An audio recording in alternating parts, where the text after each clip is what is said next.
مرحبا بكم في همسة جديدة من همس الليل. كيف عودناكم ديما كنجيبوا لكم قصة واقعية بأسلوب بسيط ودافئ كيلامس القلوب.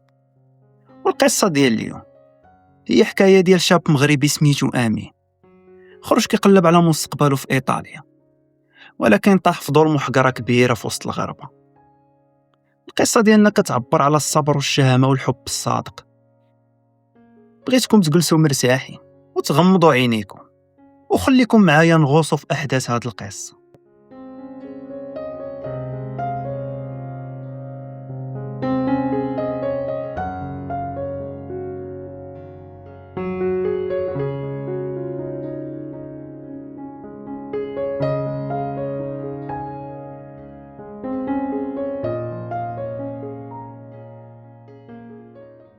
أنا سميتي آمين، بحالي بحال أي شاب مغربي. كبرت في حي شعبي بسيط، وكان الحلم ديالي الوحيد هو نلقى فرصة نخرج بها خارج المغرب، نخدم بعرقي ونبني مستقبلي ونعاون عائلتي. ومن بعد سنوات ديال الجرا والانتظار والورق اللي ما كيساليوش، خرجت لي أخيرا الفيزا عن طريق كونطرا ديال الخدمة في إيطاليا. في ذاك النهار العائلة والصحاب كاملين باركوا ليا، وكانوا كيشوفوني بحال وصلت للقمة، ولكن ما كان حتى حد عارف الكوابيس والمشاكل اللي كانت كتسناني في داك البلاد الغريبة. مع وصلت لإيطاليا في واحد النهار كان بارد، تقريبا في ديك التالي ديال شهر 11. لقيت راسي ساكن في واحد الحي شعبي بعيد، والخدمة ديالي كانت في واحد الفيرما فلاحية كبيرة خارج المدينة. الأيام الأولى دازت عليا صعيبة بزاف. الغربة كانت حارة، والإحساس بأنني براني كينزل عليا بحال شي ثقل على صدري. ونزيدكم عليها حتى اللغة الإيطالية، كنت كنسمع الناس كيهضروا بالزربة وما كنت كنفهم منها حتى كلمة. الخدمة في الفيرما كانت كتقسم الظهر، كان خاصني نفيق كل نهار مع 5 ديال الصباح في داك البرد، والشتا كانت ما كتقطعش من السما.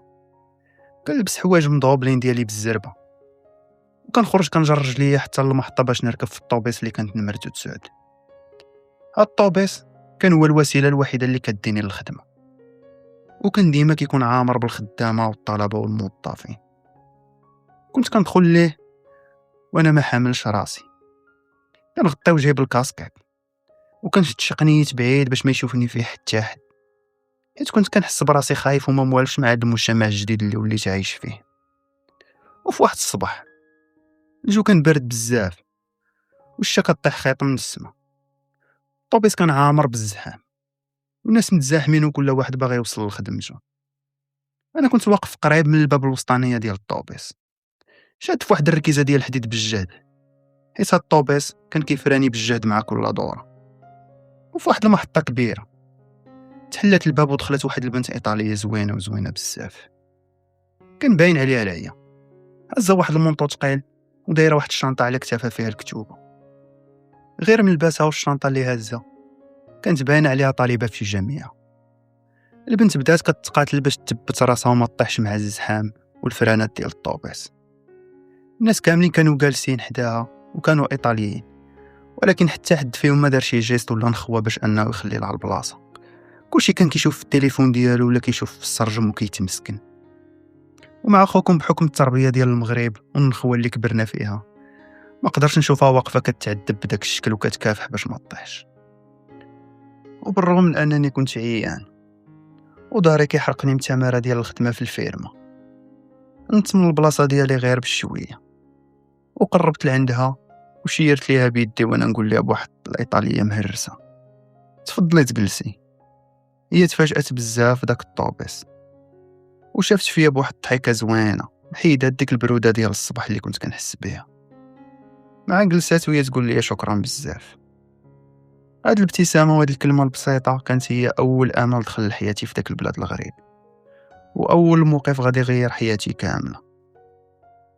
والطريق كامله بقيت غير واقف حداها حيت الطوبيس كان عامر، وكانت عينيا وعينيها كيتلاقاو، وكل مره كنشوف فيها كانت كترد ليا داك الشوفه بالابتسامه. كنت كنسول راسي واش هاد البنت كتشوفني غير مهاجر مغربي براني جاي يخدم في فيرما في هاد البلاد، ولا كتشوف فيا انسان دار معاه جيست زوين. هاد الافكار كانت كدور في راسي وانا باقي ما عارفش بلي هاد البنت راه سميتها كيارا. وبلي الطوبيس النمرة 9 اللي كنت كنكرهو حيت كيديني غير للتمارة غادي يولي هو احسن بلاصة عندي في ايطاليا كاملة. فاش وصلنا للمحطة ديال وسط المدينة وقفات وقربت مني قبل ما تنزل، شافت فيا وهي تقول لي كنتمنى لك نهار زوين. نزلات وخليت عيني تابعينها حتى غبرات في وسط الناس، وانا كملت طريقي للفيرما في داك النهار.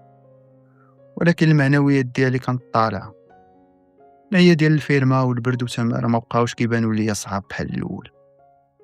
كان عندي واحد الاحساس في قلبي بلي غدا غادي يكون نهار جديد، وبلي الطوبيس النمرة 9 ما بقاش غير طوبيس الخدمة. رجعت للدار في داك العشية وانا كنفكر في داك الجست اللي درت.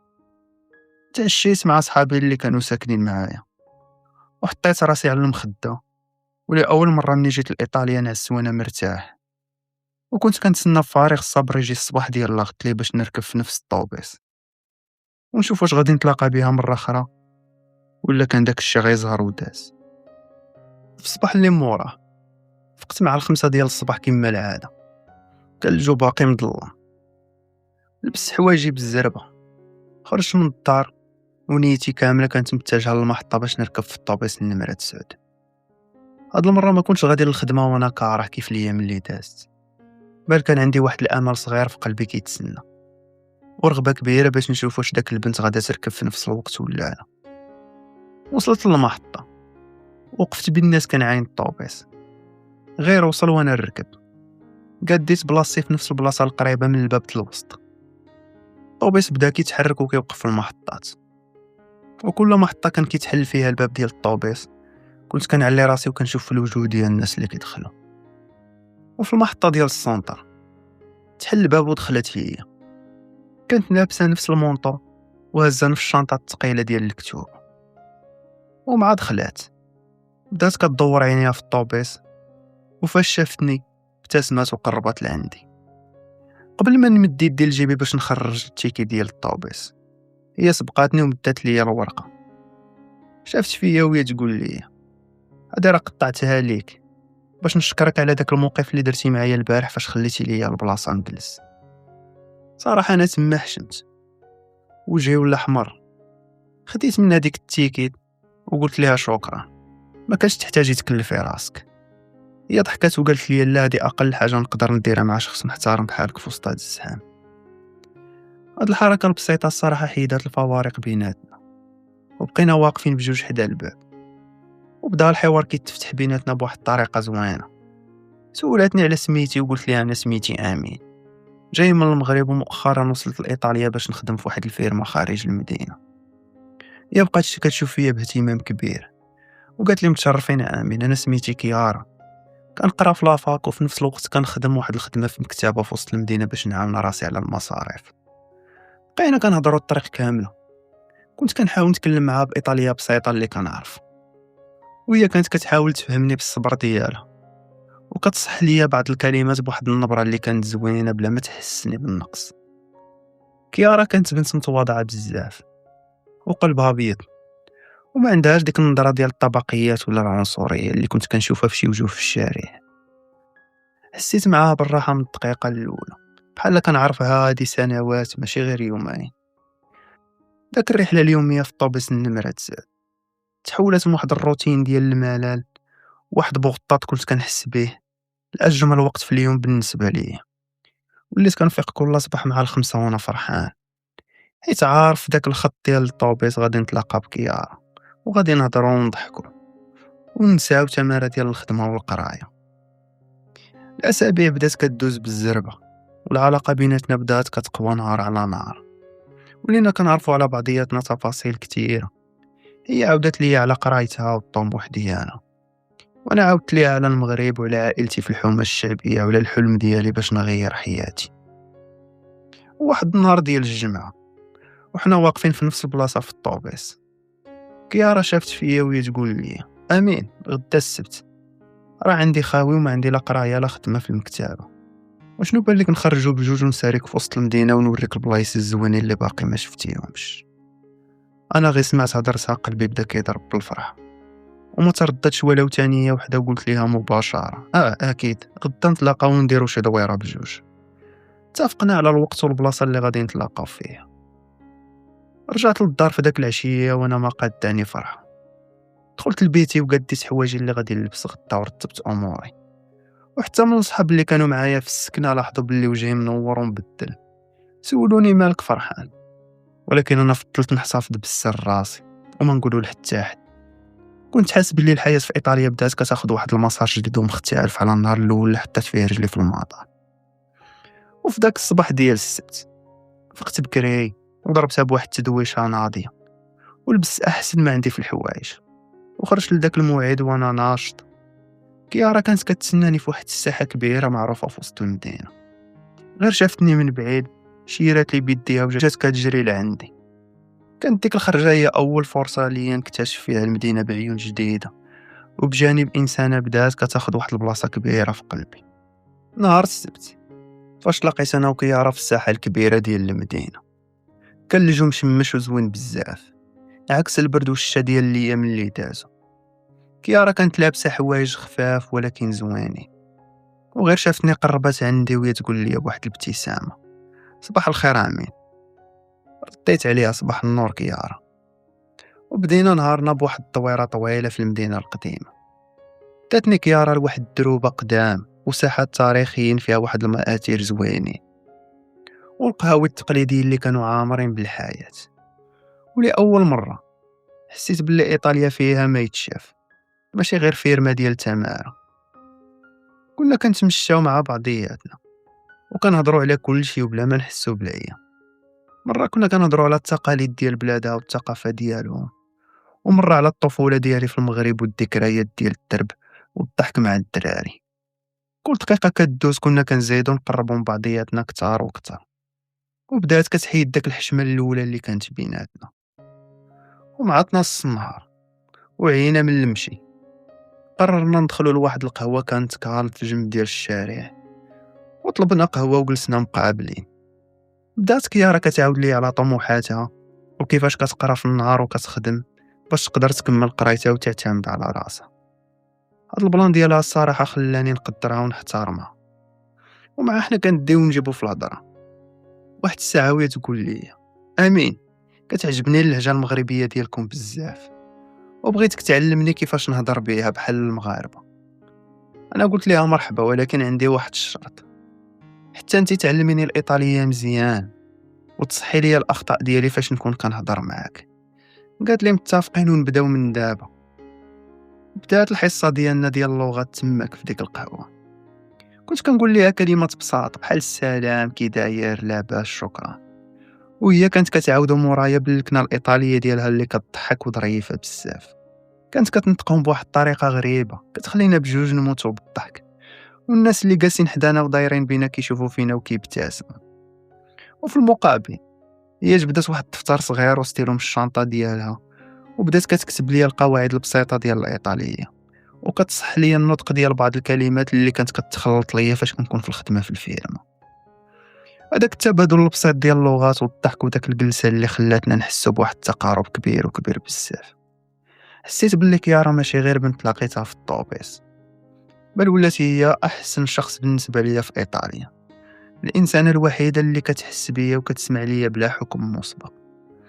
الوقت داز سريع بيناتنا وما حسيناش بالنهار كيفاش داز، حتى لقينا راسنا باللي وصلنا للعشيه والشمس بدات كتغرب والجو بدا كيبرد عاوتاني. تمشينا بجوج في الطريق ديال المحطه باش نوصلوا للطوبيس. ولا واحد كان فينا خصو يرجع للدار. وفاش وصلنا للمحطه وقفات كيارا قدامي وقالت لي بواحد الصوت هادئ: امين، صراحه عشت معك احسن نهار من شحال هادي، شكرا بزاف على هذا الوقت الزوين. انا شت فيها وقلت ليها من قلبي: حتى انا كيارا هذا النهار كان احسن نهار عندي من النهار اللي جيت لايطاليا، شكرا بزاف حيت خرجتيني. سلمنا على بعضياتنا وكل واحد ركب في الطوبيس ديالو، ولكن قلوبنا بقات مرتبطه ببعضياتها اكثر من اي وقت. رجعت للدار وانا كنتفكر كل لحظه دازت في ديك النهار. بقيت كنتفكر الضحكه ديالها وكيفاش كانت كتحاول تنطق الدارجه، وكنقول مع راسي بلي هاد البنت دخلت لقلبي بصح. والايام ولات كدوز بالزربه، والروتين ديال الطوبيس النمره 9 ولا هو احسن حاجه كنتسناها كل صباح، حيت كنت كنتلاقى كيارا وكنكملوا الهضره. ولكن الحياة ماشي ديما كتمشي كيف ما بغيتي، وكانوا شي أحداث قاصحين كيتسناوني، أحداث غادي تبدل المجرى ديال حياتي كاملة وتخليني نواجه امتحانات صعيبة وصعيبة بزاف. وفي الوقيته اللي كانت العلاقة ديالي مع كيارا كتقوى نهار على نهار، كانت حياتي في الفيرما كتحول لكابوس حقيقي.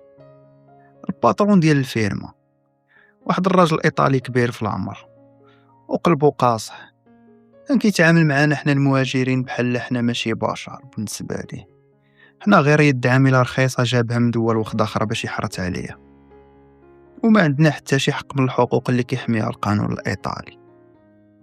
كل نهار كنت كنوصل للفيرما مع 6 ديال الصباح، والخدمه كانت صعيبه وقاصحه بزاف، الشتا كطيح والارض كلها غيص.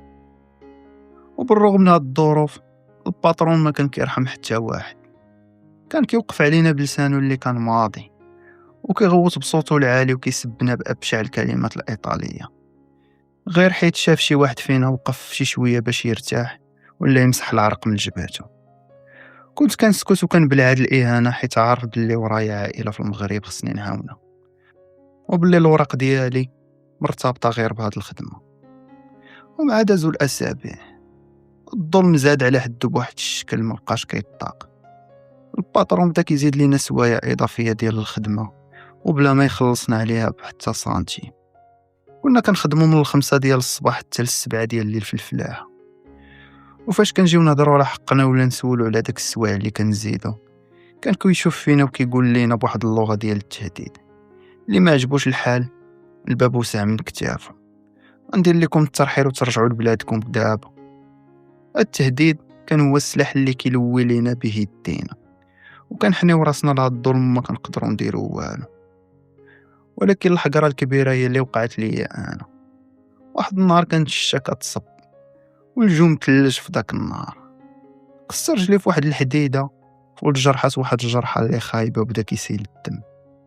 الحريق كان مجهده وما قدرش نوقف على رجلي. مشيت عند الباترون وطلبت منه باش يديني للطبيب ولا نرجع غير للدار بعدا نشد ديك الضربه وما تبقاش تسيل بالدم. ديك الساعات هو شاف فيا بواحد النظره ديال الاحتقار وقال لي بقلب قاصح: كمل خدمتك، هذا راه ماشي لوطيل، الا جلستي غادي نقص لك من الصالير ديال الشهر. رجعت للخدمه وانا ربي اللي عالم بيا، وما بقاش فيا غير الحريق ديال رجلي ولا العيا، ولكن بقات فيا ديك الحقره والظلم اللي حسيت بيه في داك البلاد الغريب. كنت كنسول راسي مره واش هادي هي ايطاليا اللي كنت كنحلم بيها؟ واش الخدمه والكونطرا كتعطي الحق لهاد الراجل يحقرني ويستغل حاجتي بهاد الطريقه هادي؟ حسيت بواحد الحسره وواحد الخنقه في الصدر ديالي، وما بقيتش قادر نتحمل هاد المعامله الخايبه اللي كتجرح الكرامه ديال الانسان. وفي العشيه فاش ساليت الخدمه وركبت في الطوبيس النمره 9 باش نرجع للدار، كنت مهدود نفسيا وجسديا. كيارا ركبات في المحطه ديالها كما العاده، وغير شافتني عرفت باللي كاينه شي حاجه ماشي هي هاديك. وجهي كان صفر وعينيا باين فيهم الحزن. قربت عندي وهي تقول لي: امين مالك، اشنو واقع لك؟ علاش حالتك دايره هكا؟ في داك الطوبيس ما قدرش انني نكتم، وفتحت ليها قلبي وعاودت ليها كل شيء. عاودت لي على المعامله الخايبه ديال الباترون، وعلى السوايع اللي كنا كنزيدوهم وكيتسرقوا منا بلا ما ناخذوا عليهم المقابل، وعلى داك السب والاهانات اليوميه اللي كنا كنسمعوا، وعلى داك التهديد بالترحيل. حكيت ليها كيفاش جرحت رجلي وكيفاش رفض يخليني نمشي للطبيب ولا نمشي غير للدار نرتاح، مع العلم ان الدم ما بغاش يحبس من رجلي. كنت كنهضر وكنتحسر والدمعه في عيني. كيارا كانت كتسمع كلامي وهي معصبه وفي نفس الوقت متاثره، وحسات بالحقره اللي حسيت بيها. شدات لي في يدي وهي تقول لي بواحد الصوت: امين، الشيء اللي كيدير هذا الراجل راه ماشي قانوني، انت راك انسان وعندك كرامه، ما خصكش تقبل بهذه المعامله. انا معك وغادي نعاونك في هذه الازمه هذه. هاد الهضره ديالها كانت هي الدواء اللي داواني في ديك النهار البارد. ومن بعد داك النهار اللي حكيت فيه لكيارا على الظلم ديال الباترون، الامور في الفيرما زادت تعقدات وكبرات بواحد الشكل كبير. الجرحه اللي كانت في رجلي التهبت بزاف حيت خدمت بيها داك النهار، ولا غدت لي صبحات رجلي منفوخ وما قدرش نوقف عليها. الدات ديالي كامله كانت كترجف، والسخانه طلعات لي، وما كان عندي حتى حل اخر من غير انني نتصل بالباترون ونقول ليه بلي راه مستحيل نجي للخدمه اليوم حيت راني مريض بزاف وخاصني نرتاح. ردة الفعل ديال الباترون كانت قاصحه وخاليه من اي انسانيه. عاود ما يسول فيا ولا يتفهم الوضع، بدا كيغوت عليا في التليفون ويسبني بواحد اللغه اللي جافه. قال لي بلي الخدمه في الفيرما ما فيها لا مرض لا راحه، ومن بعد بدا كيهددني بلي هاد الحركه غادي ندم عليا، وحاول يضغط عليا باش نجي بالزز. ولكن فاش شافني بلي بصح ما نقدرش نتحرك قطع التليفون في وجهي وبلا ما يقول حتى كلمه اخرى. وفي العشيه ديال نفس النهار حسيت بشويه ديال التحسن وقدرت نوقف على رجلي، ولكن بالزز. مشيت للفيرما باش نوضح ليه الامور ونحاول نتفاهم معاه غير بالعقل، ولكن الصدمه كانت كبيره. فاش وصلت غير شافني الباترون، خرج من عندي للباب وعطاني وراقي والفلوس ديال الايام اللي خدمت، وقال لي راك مطرود من الخدمه وما بقيتيش خدام معنا من هاد الدقيقه. انا تجمدت في بلاصتي من الصدمه وما صدقت شنو كنسمع بودني. قربت عنده وحاولت نشرح ليه، ولكن هو دفعني وقال لي بواحد اللغه فيها التهديد: انا غادي نلغي الكونطرا ديالك دابا وغادي نبلغ السلطات، وفي هاد الايام القليله الاقامه ديالك غادي تطلع وغادي ينفذوا عليك الترحيل وترجع لبلادك. هاد الهضره نزلت عليا بحال شي صاعقه، وحسيت بالدنيا كدور بيا والاحلام ديالي كامله كتهدم في لحظه واحده.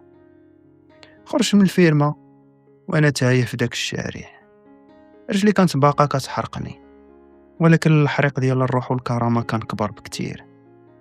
كاع داك السنوات ديال الهجره والفلوس اللي خسرت على الوراق والامل ديال عائلتي في المغرب بدا كيتلاشى قدام عيني.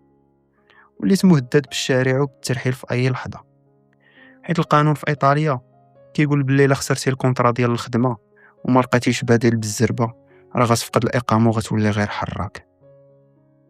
ركبت في الطوبيس النمره 9 وانا في واحد الحاله صعيبه، والدموع كانوا نازلين من عينيا بلا ما نحس. ما بقيتش قادر نغطي وجهي ولا نخبيه. وفي المحطه اللي كطلع فيها كيارا تحلات الباب ودخلات، غير شافتني في ديك الحاله الصعيبه جرات لعندي مباشره وجلست حدايا، شدات لي في يدي وهي تقول لي: امين مالك كتبكي؟ اشنو واقع؟ قول لي شنو دار لك داك الباترون. انا بواحد الصوت مهرس وبواحد الهضره كتقطع حكيت لي على الصدمه كامله، وقلت لها بلي الباترون راه جرى عليا من الخدمه والغى الكونطرا وراه بلغ حتى السلطات باش يديروا لي الترحيل للمغرب. قلت لها بلي كل شيء راه ضاع وبلي الحلم ديالي سالا وغادي نرجع لبلادي وانا مهرس ومقهور. كنت كنهضر وانا حاس بالحسره قويه في صدري وبان البواب كامله سدات في وجهي في داك البلاد اللي خريب. كيارا كانت كتمسح الدموع اللي نازلين من عيني، ولكن غير ساليت حكايتي. شافت فيا بواحد النظره مختلفه وقالت لي: لا امين، انت ما غاديش ترجع للمغرب هكا مهرس، وما غاديش تخلي داك الظالم يدمر حياتك. انا معاك وما غاديش نخليك بوحدك في هذه الازمه.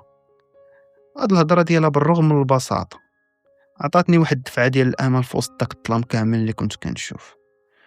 ولكن السؤال اللي كان كيدور في راسي في داك الوقت هو كيفاش بنت طالبه بحال كيارا غادي تقدر تعاونني قدام هاد الازمه، وشنو الحل اللي ممكن ندير قبل ما يفوت الوقت ونلقى راسي جارين عليا حتى من الدار اللي ساكن فيها ومرحليني للمغرب. ومن بعد ما خرجت من الفيرما مطرود، الكابوس ما وقفش حتى هاد الموقف ديال الباترون، بل زاد كبر فاش رجعت للسكنه اللي كنت كاري مع الدراري. مول الدار كان صاحب الباترون ديال الفيرما، وغير وصلوا الخبر باللي راه جرى عليا من الخدمه جا لعندي في ديك الليله بالذات وقال لي بواحد الصوت قاصح ما فيهش الرحمه: انت ما بقيتيش خدام، اذا ما بقاتلكش الفلوس باش تخلص الكرا الشهر الجاي خاصك تخوي ليا البيت في ظرف 24 ساعه. هنا لقيت راسي في واحد الموقف صعيب بزاف. الخدمه مشات لي والورق حتى هما في الشك، ودابا حتى السكنه اللي كانت كطاكي عليا البرد والشتا غادي نبقى بلا بيا. جمعت حوايجي القليله في واحد الشنطه صغيره وجلست في ديك الليله فوق الفراش كنفكر في المصير ديالي، فين غادي نمشي وكيفاش غادي نعيش في الزنقه ديال بلاد غريب وما عنديش حتى الفلوس الكافيه باش نولي نكري شي بيت اخر. هنا الظلم كان كيقهرني من الداخل ولكن ما كان عندي حتى خيار من غير نجمع قشاوشي ونخرج. وفي الصباح بكري هزيت الشنطة ديالي وخرجت للشارع والبرد كان كيتقبل عطا. ركبت في الطوبيس النمرة 9 كيلعانة، حيت كان هو الطوبيس الوحيد اللي غيديك للمدينة، وميم طو كنت كنتلاقى فيه كيارا. وفاش ركبات كيارا وشافت الشنطة بين يدي والملامح ديال العيا والهم على وجهي، ديك الساعة جات لعندي وقربات. قالت لي امين شاد الشنطة، واش خرجوك من الدار؟ قلت لها بواحد الصوت فيه الحزن، كيارا مول الدار جرى عليا حيت ما بقيتش خدام. دابا وليت ما عندي لا خدمه لا دار لا وراق، وما عندي حتى فين نبات هاد الليله. كنت كنهضر وانا حاضر راسي للارض من الحشمه والحسره. كيارا شافت فيا بواحد النظره فيها العطف والهشاشه، وبلا ما تردد ولو ثانيه وحده شدات في يدي وهي تقول لي امين الشنطه ديالك وغادي تجي معايا لدابا لداري. الصراحه انا تفاجأت بزاف وتخلطات عليا الامور. قلت لها لا كيارا مستحيل، انت بنت كتعيشي بوحدك، ما بغيش ندير لك شي مشاكل ولا نتقل عليك في دارك. انا غادي ندبر راسي في شي بلاصه ماشي مشكل. ولكن كيارا رفضات كلامي وشفت فيها تشوفها بحال اللي تقلقات مني. قالت لي انت ماشي براني امين، انت انسان محترم ووقفتي معايا من قبل، ودابا جات النوبه ديالي باش نرد لك ديك المعامله اللي تعاملتي معايا، وغنعاونك حتى تخرج من هاد الازمه وتلقى خدمه جديده. نزلنا من الطوبيس وتمشينا لدارها اللي كانت واحد الدار صغيره في وسط المدينه، كتكريها باش تكون قريبه من الجامعه وقريبه في نفس الوقت من الخدمه اللي كتخدم. ومع غير دخلنا حطات الشنطه ديالي في الجنب وداتني للكوزينه، صوبات لي واحد القهوه سخونه وصوبات لي شي حاجه ما ناكل، حيت كانت عارفه اني ما دقش النعمه من البارح. ديك الدار الصغيره كانت بالنسبه لي هي الملاذ الامن في وسط ديك العاصفه الكبيره اللي كانت كتعصف حياتي في داك الوقت. جلسنا بجوج على الطابله وجبدات كيارا شي وراق والبيسي ديالها، وقالت لي دابا غادي نساو الخوف والظلم اللي وقع ليك. القانون الايطالي كيعطيك واحد المهله ديال شهرين باش تلقى كونطرا جديده وتلقى خدمه جديده، وهنا خصك تصحح الوضعيه ديالك قبل ما يلغيو لك الاقامه كليا. حنا غادي نركزوا كامل جهدنا باش نلقاو لك خدمه جديده ونغلبوا داك الباترون القديم.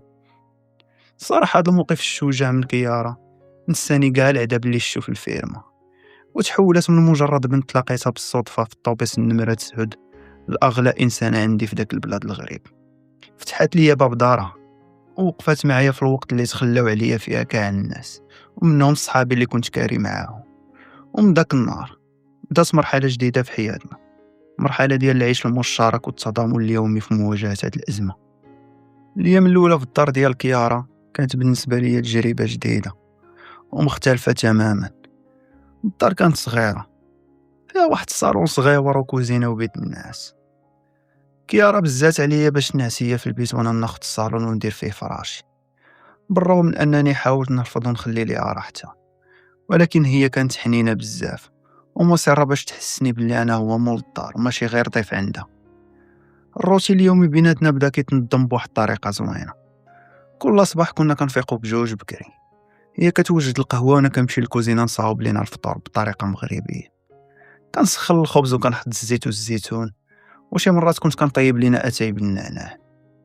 كيارا كانت كتموت على الريحه ديال اتاي فاش كنوجدو في الكوزينه، وكانت كتقول لي يا امين هاد الريحه كترجع الدار دافيه وعامره بالحياه. وفي النهار كانت كيارا كتمشي للقرايه في الجامعه ومن بعد المكتبه فاش خدامه، وانا كنت كنبقى في الدار ولا كنخرج نقلب على خدمه في شي ريسطو ولا في المحلات القريبه. فاش كترجع في العشيه عيانه ومقهوره بتماره كانت كتلقاني موجد ليها العشاء. كنت كنطيب شي اطباق مغربيه بسيطه بحال الطاجين ولا شي حاجه بالخضره، وشي مرات كنت كندير المقرونيه بالاسلوب ديالنا. كانت كتجلس على الطبله وكتاكل بفرحه كبيره، وكتقول لي بلي الطياب ديالي هو احسن حاجه جربتها في ايطاليا كامله.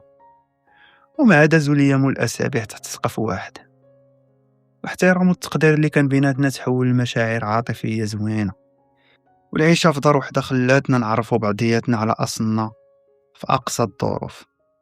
كيارا شافت فيا الرجل المغربي الاصيل الصبار والمحترم واللي كيعرف بحق العشره، وانا شفت فيها ديك البنت الحنينه اللي وقفات معايا فاش الدنيا كامل عطاتني بالظهر وما تخلاش عليا في اللحظه ديال الضعف ديالي. وفي واحد الليله بارده الشتا كانت كطيح مجهده، والبرد كان كيتقابل عطا. كنا جالسين بجوج في الصالون شاعلين واحد الضو خفيف وكنشربوا اتاي. كيارا كانت جالسه حدايا كتشوف الدفتر ديال القرايه ديالها وكطلب مني نصح ليها شي كلمات بالدارجه. واحد الساعه وهي تحط الدفتر على جنب وشافت في عينيا وقربات مني شويه وشدات لي في يديا بجوج وقالت لي يا امين، عارفه بلي الظروف اللي دزتي منها صعيبه، ولكن انا فرحانه حيت انت معايا. هاد الدار ما عمرها كانت غتكون هكا دافيه بحال دابا. انا شفت عينيها وحسيت بقلبي غيخرج من صدري، وحتى انا صرحت ليها وقلت لها بشنو في قلبي. قلت لها كيارا، انت النور اللي ضوى ليا اظلم ايام في حياتي، ولا ما كنتيش انت كنت دابا راني ضايع في الشارع. انا ماشي غير كنشكرك، انا وليت كنبغيك من كل قلبي. ابتسمات كيارا والدموع في عينيها وقالت لي حتى انا كنبغيك امين. ومن النهار الاول اللي شفتك في الطوبيس من نمره 9 وعطيتيني بلاصتك، حسيت بلي انت انسان مختلف وغادي تكون لك مكانه خاصه في حياتي. في ديك الليله تعانقنا بجوج وتحولت العلاقه ديالنا من مجرد صداقه وتضامن لعاطفه حقيقيه وحب صادق كيعطينا القوه باش نواجهوا المستقبل بجوج. ولينا كنعيشوا كشخص واحد، كنفرحوا بجوج ونهضروا في المشاكل ديالنا بكل شفافيه. كيارا بقات مستمره كتعاوني في الجر على الوراق ونقلب على خدمه، وانا كنت كنعطيها السند والعاطفه والراحه في دارها. ولكن بالرغم من هاد السعاده العاطفيه اللي كنا كنعيشوها داخل الدار، الخطر ديال الوقت كان باقي تابعنا. المهله ديال شهرين اللي عطانا القانون باش نلقى كونطرا جديده كانت قربات تسالي، وكان خاصنا نلقاو حل دغيا قبل ما يتدخل السلطات وتفسد علينا هاد السعاده. المهله القانونيه ديال شهرين كانت كتسالي بالسربه، والايام كانت كدوز بحال البرق. كان باقي ليا قل من 2 ديال السيمانات قبل ما تسالي المهله وغتلغى الاقامه ديالي رسميا في ايطاليا. الخوف كان كيكبر في قلبي كل صباح كنفيق فيه، ولكن كيارا كانت هي السند والقوه ديالي. كل يوم كتصب عليا ابتسامه وكتقول لي ما تفقدش الامل امين، غادي نلقاو حل قبل ما يسالي الوقت. كل نهار كنت كنخرج من الدار بكري، كنهز الملف والورق ديالي وكنتمشى للمحلات والشركات الصغار والمطاعم في وسط المدينه. كنت كندخل عند صحاب المحلات وكنتكلم معاهم ديك الايطاليه البسيطه اللي تعلمت، وكنقول لهم بلي انا محتاج خدمه وكونطرا باش نجدد الورق ديالي. ولكن الاجابه كانت ديما كتحبطني، اما كيرفضوا حيت ما عندهمش بلاصه، ولا كيطلبوا مني وراق معقده ما كانتش عندي، ولا كيتعاملوا معايا بحال المهاجرين اللي ما عندهمش الوراق وكيسدوا الباب في وجهي. كيارا من جهتها ما كانتش كترتاح. فاش كترجع من القرايه في العشيه كتحل البيسي ديالها وكتدخل المواقع ديال الخدمه وكتبدا تصيفط الايميلات للمطاعم والشركات، وكتعيط حتى بصحاب ديالها في الجامعه تسولهم واش كاين شي حد كيعرف شي باترون مزيان محتاج الخدام. كنا كنخدموا بحال ايكيب وحده، كنشجعوا بعضياتنا فاش كيطيح لينا الضيم، وكنتقاسموا الحلوه والمره فاش كنرجعوا مهدودين في العشيه. وفي واحد النهار ديال الثلاث الجو كان بارد، كيارا عيطات لي وانا في الشارع وقالت لي بواحد الصوت فيه الفرحه امين رجع للدار بالزربه، لقيت واحد الاعلان مهم بزاف. رجعت كنجري للدار ولقيتها كتسناني. قالت لي بلي واحد الريستورا في وسط المدينه نزل اعلان بلي محتاجين شي خدامه في المطعم، والاهم من هادشي مول الريستو كيدير كونطرات قانونيه للخدامه اللي كيثبتوا الكفاءه ديالهم. الصباح اللي موراه لبست حوايج نقيين ومقادين ومشيت انا وكيارا للريستو. كيارا دخلت معايا باش تعاوني في التواصل والترجمه الا غلبتني اللغه. الصراحه مول الريستو كان راجل ايطالي كبير في العمر سميتو ماركو، وجهو بشوش وعينيه كيبان فيهم العطف والجديه في داك الوقت. جلس معانا وكيارا بدات كتشرح ليه الوضعيه ديالي باسلوب صريح وصادق وما كانش كتزوق الهضره. حكات لي بلي انا شاب مغربي معقول صبار، جيت نخدم بعرقي ولكن تظلمت وتحكرت في واحد الفيرما، ودابا محتاج لفرصه حقيقيه باش نثبت راسي ونحافظ على الاقامه ديالي. ماركو شاف فيا مزيان ويقول لي انا كنعرف بلي الدراري المغاربه حاذقين في الخدمه وصبارين، انا غادي نعطيك فرصه تجريبيه لمده ديال اسبوع في المطبخ، ولا شفتك معقول وخدام بنيتك غادي نوقع معاك كونطرا ديك الساعات. انا غير سمعت هضرتو حسيت بواحد الفرحه كبيره دخلت لقلبي، وقلت ليه شكرا بزاف وكان واعدك غندير خدمتي وغتشوف خدمه معقوله. وفي ديك الاسبوع التجريبي خدمت من نيتي، وكنت كنوصل للريستو قبل بربع ساعه. كنغسل الماعن ونجفف الارض، وكنعاون حتى نشوف ديال الطباخين في التقطيع ديال الخضره بلا ما نشكي ولا نقول شي حاجه. ماركو والخدامين كاملين لاحظوا السلوك ديالي والمعامله الزوينه، وشافوا بلي انا راجل كيبغي يخدم بنيه صافيه وبعرق جبهته. وقبل ما يسالي ديك الاسبوع التجريبي بيومين، عيط لي ماركو للمكتب ديالو، حط قدامي الكونطرا فيها عامين قابله للتجديد، وابتسم وقال لي: انت خدامه امين وتسال هاد الفرصه، هو العقد ديالك موقع ومختوم، وغدا نمشيو نقادو عند السلطات باش يجدوا لك الاقامه. انا الصراحه ما قدرش نكتم الدموع ديالي في ديك اللحظه، شكرته من كل قلبي. وفي العشيه رجعت للدار وانا هاز داك الكونطرا في يدي. غير فتحت كيارا الباب وشافت الكونطرا نقزات في الفرحه، وتعنقنا بحراره والدموع ديال الفرحه نازلين من عينيها. وفي النهار اللي موراه مشينا للمصلحه ديال الهجره ودفعت الكونطرا الجديده، وتجدات الاقامه ديالي رسميا. حسيت براسي عاد ارتاحيت، وعرفت بلي هاد النجاح ما كانش غيتحقق لولا الموقف البطولي والحب الصادق ديال كيارا. ومن بعد ما تجدات الاقامه ديالي واستقرات اموري في المطعم مع ماركو، الحياه ديالي مع كيارا رجع فيها واحد الراحه وواحد السعاده كبيره. بقينا عايشين بجوج في داك الدار اللي صغيره، كنعاونوا بعضياتنا وكنقتسموا اللحظات ديال الفرح والضحك. ولكن في قلبي كنت كنبغي ندير واحد الخطوه مزيانه. كنت باغي نكافئ الانسانه اللي وقفات معايا في اسوء اللحظات في حياتي وما تخلاتش عليا. كنت كنقول مع راسي: كيارا ما كانش غير صديقه ولا شريكه ديال السكن، راه كانت هي السند والعائله والحب الحقيقي اللي عوضني على الغربه ديالي. وفي واحد اليوم فكرت في واحد الفكره زوينه، كنت باغي نطلب منها الزواج. بغيت هاد اللحظه تكون مرتبطه باول بلاصه جمعاتنا، البلاصه اللي بدات فيها القصه ديالنا من والو، طوبيس النمره 9. خططت لكل شيء وساليت كل الامور ديالي مع ماركو في الخدمه باش نكون واجد. وفي داك الصباح فقنا كالعاده بكري. كيارا كانت كتوجد راسها باش تمشي للجامعه، وما كانت عارفه والو على المفاجاه اللي كنت موجد ليها. خرجنا بجوج من الدار وتمشينا للمحطه باش نركبوا في الطوبيس. وفجأة الطوبيس وركبنا فيه، وكان الزحام كالعاده في الصباح. وقفنا بجوج في نفس البلاصه اللي قريبه من الباب ديال الوسط، وبالضبط في البلاصه فين عطيتها البلاصه ديالي النهار الاول فين تبادلنا اول ابتسامه. وفاش تحرك الطوبيس وبدا كيمشي، قلبي كان كيضرب بقوه والخوف كان راكبني. شفت في كيارا اللي كانت كتشوف في السرجم ونازل عليها واحد البراءه وواحد الجمال زوين. قربت عندها وفعوت ما بقى واقف كالعاده، هبطت على ركبه قدامه في وسط الزحام والناس كيشوفوا. الناس كاملين اللي كانوا في الطوبيس داروا لعندنا وشافوا فينا بواحد الاهتمام كبير. كيارا تفاجأت بزاف وجهها ولا احمر، حطات يديها على فمها من الصدمه وهي كتقول لي: امين اش كدير؟ نظرا الناس كيشوفوا فينا. انا شديت في يديها بجوج وشفت في عينيها وقلت ليها: كيارا، نهار الاول ركبت في هاد الطوبيس كنت تالف، ومنين شفتك واقفه كتعذبي نط وعطيتك بلاصتي، وما كنتش عارف بلي ديك اللحظه غادي تكون هي اجمل صدفه في عمري. انتي وقفتي معايا في اسوء ايام ديال حياتي، فاش ظلمني الباترون وجرى عليا مول الدار فتحتي ليا دارك وقلبك بلا ما تردي. وبالفضل ديالك انا اليوم واقف على رجلي وعندي مستقبلي. انا ما نقدرش نتخيل حياتي من غدا بلا بك.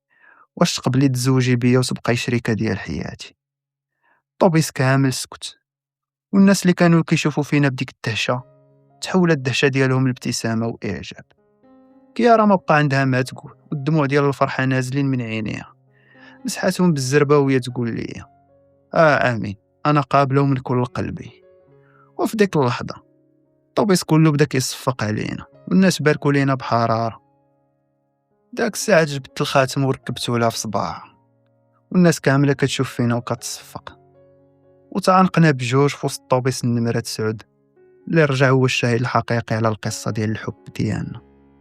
ومن بعد ديك اللحظه المؤثره في الطوبيس النمره 9 والموافقه ديال كيارا، دخلنا في المرحله الاداريه باش ننظموا الزواج ديالنا بشكل رسمي. القرار كان واضح ومحسوم بيناتنا من الاول. كنا اولين نديروا زواج مدني في المقاطعه، بلا عائله وبلا صداع وبلا روينه د الحفلات. العائلة ديالي في المغرب كانت بعيدة وما يمكنش يحضروا في ديك الظروف، والعائلة ديال كيارا كانوا متقبلين القرار ديالها وعارفين باللي كيارا بنت كبرات ولات مستقلة وكتعرف تاخد القرارات في حياتها الراسة. بدينا كنجمعوا في الوثائق المطلوبة للزواج. كيارا عاونتني بزاف في الترجمة ديال الشواهد والأوراق من القنصلية المغربية، وأنا تكلفت بجميع الإجراءات مع البلدية. كانت الأيام كدوز وحنا فرحانين، وكل ورقة كنوجدوها كتزيد تقربنا من النهار الكبير اللي غادي نتجمعوا فيه تحت سقف واحد بشكل رسمي. وجا نهار الموعود ديال عقد الزواج. الجو كان زوين ومشمش والدنيا مكالمية. كيارا كانت لابسة واحد لاغوب بيضا زوينة، وأنا كنت لابس واحد الكوستيم كحل. خرجنا بجوج ومشينا للمبنى ديال البلدية، وما كانوا معنا لا عائلة لا ناس معروضين لا قاعد الأفراح عامرة بالموسيقى ولا عراش، ولكن كان حاضر معنا الحب اللي كان صادق والاحترام اللي كان متبادل وذكريات صعيبة اللي دوزناها بجوج حتى وصلنا لهذا النهار. دخلنا القاعة الرسمية ديال الزواج في البلدية، وكان كيتسنانا الموظف المكلف بالتوثيق ديال العقد ديال الزواج مع جوج ديال الشهود من الأصدقاء المقربين في الريستو فين خدام. الموظف قرا لينا البنود القانونية للزواج وسولنا داك الأسئلة ديال واش كتقبل تزوج ولا ما كتقبلش تزوج. حنا القرار ديالنا كان واضح وبجوج بينا قلنا قابلين. وقعنا على الوثيقة ديال الزواج، وكل واحد ركب الخاتم للثاني في واحد الجو زوين. وفي ديك اللحظة بالذات حسيت براسي بحال خرجت كليا من الظلام للنور.